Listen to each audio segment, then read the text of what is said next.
Hi there, Scott Phillips here. I'm going to talk about how to play the math game of life and primarily here how to use the spreadsheet that I created.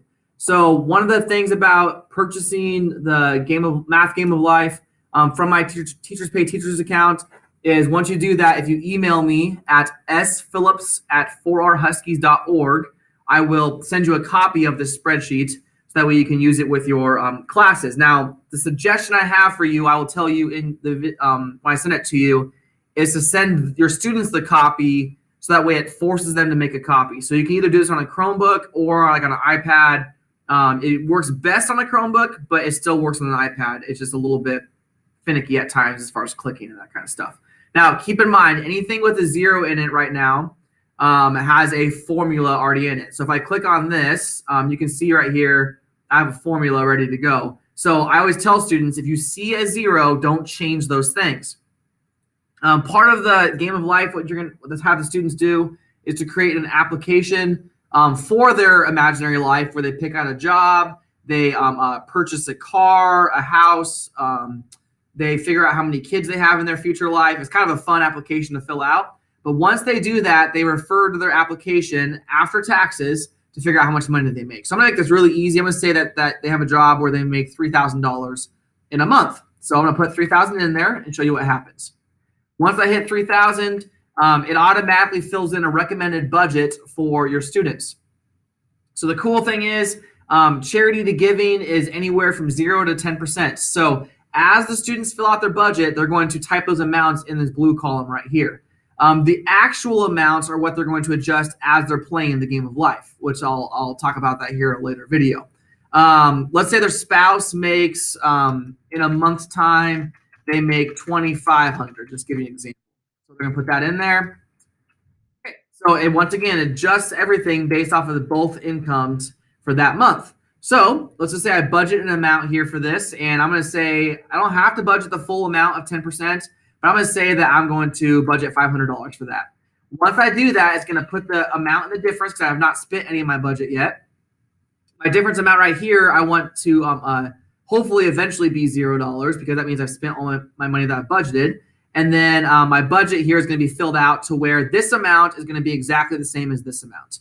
So I want it to be $5,500. So essentially, it's a zero balance budget. So whatever I spend, I want to tell my money where to go. So for example, savings, I always tell students, yeah, you don't have to put anything in savings, but to be safe, I'd put maybe at least the recommended amount or close to it. So I'm going to put $250 for now to be safe.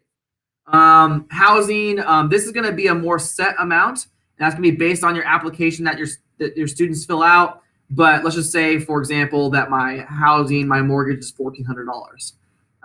Groceries, this can be a big one that students won't think they need to spend a lot on, but there'll be some cards that they have to play. For groceries, children expenses, what I require is every imaginary child that they have in their age range here, it'll depend upon how old they are. If they're a daycare range, then I require that they pay $400 a month for daycare. Now, I always have that student that says, well, what if my spouse, whether it's a husband or wife, stays at home? Okay, I tell them, okay, if you want to forego the daycare cost, the $400, then you also got to forego the spouse's paycheck. Now, I understand that some spouses, some people work at home and also have in-home daycare, whether it be their own daycare or homeschooling, whatever it may be. I understand that. I get that. But for this example, I try to tell students that I'm going to, sorry, it's our bell there. I'm going to have them portray an ideal situation to where, okay, either both of you work and then your kids go to daycare, or one of you works, one of you stays home and you don't have to pay daycare, but you also don't make any extra money. So keep that in mind. You will have those discussions. Kids will ask, and that's kind of a normal part of this all. Okay, let's keep going here. I'm going to go ahead and just fill it out to what they recommend for the rest of it, for just to kind of keep us going here. 25. Okay, so, oops, this is daycare. Sorry, children expenses. That'd be like your diapers, food, all that stuff. That is my fault. I got ahead of myself. Now we're done in daycare. So $450 per child. I was obviously wrong on that. Okay, so car payment, that would be predetermined in your packet, depending upon what kind of car you buy. I'm going to go middle of the road and say $250. Direct TV bill, once again, you're going to have those students that say, well, what if I don't want direct TV? I want them to still get an idea of budgeting for this stuff. Now notice, my amount of money is already getting close to my total income for the month. So I'm going to have to make some decisions here. Okay, my college loan will be determined when I fill out my application. Some students will get lucky and have $0 of debt. So I'm going to say for now I have $0 of debt for my college loan. My credit card, once again, you might have a big amount to pay off on that, but I'm going to put the minimum for now, which is 40. Okay, life happenings would be those things that happen in life that you don't expect. Your microwave breaks, you get a flat tire, I'm trying to think, laptop breaks, whatever it may be. So I'm going to budget, let's just say, I'm getting close to my amount here. I'm going to go 300. Okay, now, once again, if I above my amount, which is $5,500, then I need to figure out what I'm going to do from there. So I'm going to go ahead and put these amounts in just to see where I have wiggle room. Okay, I'm over by about $700. So now your students need to decide where am I going to take that away from. Maybe they take it away from savings first. Now I'm only over by about $600. Maybe their doctor bills are going to bump down to $300 and hopefully not get sick that month. So the goal here is to have some good discussion with your kids, maybe about something like this, entertainment. Like, do you have to go out to the movies? Do you have to go out to eat? Is this a situation where if you're going to find some money, you want to bump that down to where you save some money? So now I'll go all the way down to $100 for that. So now I'm pretty close. Some things are things that you cannot adjust. So that's another discussion you want to have with them. Maybe I'm going to go $250 for my gasoline. Children expenses, I'm going to bump down $200. They don't need diapers, right? Okay, so I'm getting closer. So eventually you want the students to get to the point where they have exactly $5,500 for their budgeted amount. All right, so then as they play the game of life, that's where they fill out the actual amounts. Let me go over here real quick to my personal debt amount. This is also filled out in your application. I'm going to make up some numbers here of debt. I have $12,000 of debt of college. My credit card total debt right now is $2,000. Home loan, that's a fun one. Let's just say I have $120,000 of debt. Make sure I write a number of zeros there. Sorry, it's kind of weird on the computer. Car loan debt, let's say I have $8,000. Okay, so I always tell the students, don't be overwhelmed by this number, but technically if you have all this debt, then your total net worth is going to be a pretty big negative number. Now, most financial people advise to not include your home loan into your actual debt.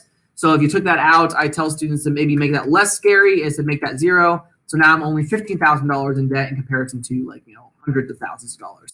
Okay, family savings account I have on here, you roll a dice. I have a dice that has the numbers like 0, 1,000, 2,000, all the way up to I think 8 or 9,000. So I'm going to say I have $5,000 of family savings. Okay, so the cool thing is your savings account, you notice, takes that net worth back closer to 0. So I kind of tell the students as you play the game, you want your net worth to be closer to 0 than what you started with.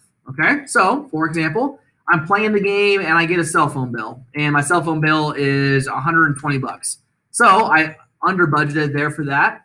I'm playing the game and my kid decides to children expenses. My kid decides to become a part of the dance class, so I need to pay an extra $50 for that. So I put the $50 in the actual there. And then let's say something else happens later with a children expense, and you'd add that amount to it. So if I have $125 now, I would say I have 175. Okay, and your goal with this game as you play it is not only to be doing calculations, but to have good discussion with your kids of what do things actually cost in real life. And if you're making, let's say, $4,000, $3,000, $2,000 a month, what's that look like when you budget your money? I can't tell you enough of how many discussions I had with my kids about this and how awesome it actually was. Did it work out perfect this first time? Absolutely not.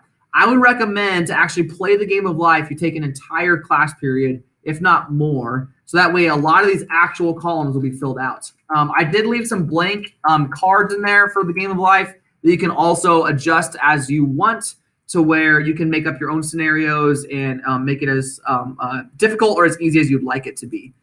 This can be adjusted as much as you want it to be. But once again, my suggestion is to send them a copy of it, so that way they're not adjusting the actual documents. That would be a huge mess for you. So thanks for watching. Hopefully you get a chance to check out my Teachers Pay Teachers account with the game of life on it. I'm really proud of how this unit turned out. I'm excited to amp it up a little bit more next year. So thanks again.